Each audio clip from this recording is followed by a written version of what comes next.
Huli cam sa CCTV ang motorcycle rider na nakaasul at tila may hinihintay sa bahagi ng Barangay Bergado 1, Dasmariñas, Cavite, pasado alas 8 ng umaga kahapon.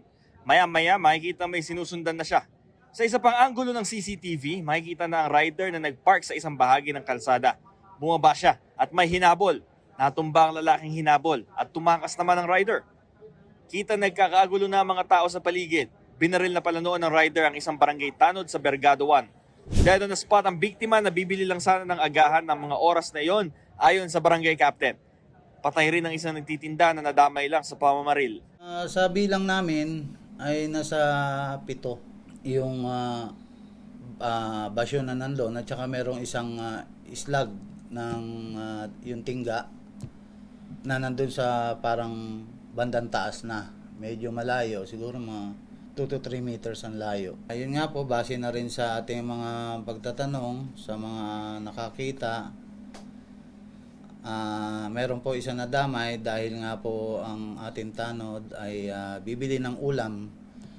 Yung nadamay ay tindera ng ulam, ng almusal.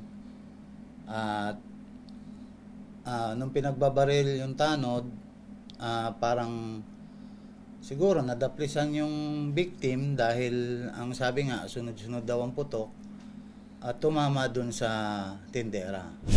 Nasa pulisya na raw ang mga kopya ng CCTV. Patuloy ang backtracking nila para makilala ang gunman at motibo niya sa krimen. Nakunan din ang plate number ng motorsiklo ng salarin.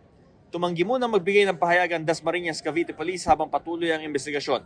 Ayon sa asawa ng biktima, wala silang alam na banta o kaaway ng barangay tanod. Kinausap ko rin ng kanyang pamilya, lalo ng kanyang asawa.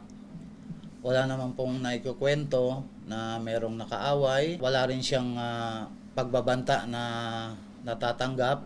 Ito ang unang balita mula Dasmariñas, Cavite, Bam Alegre, GMA News.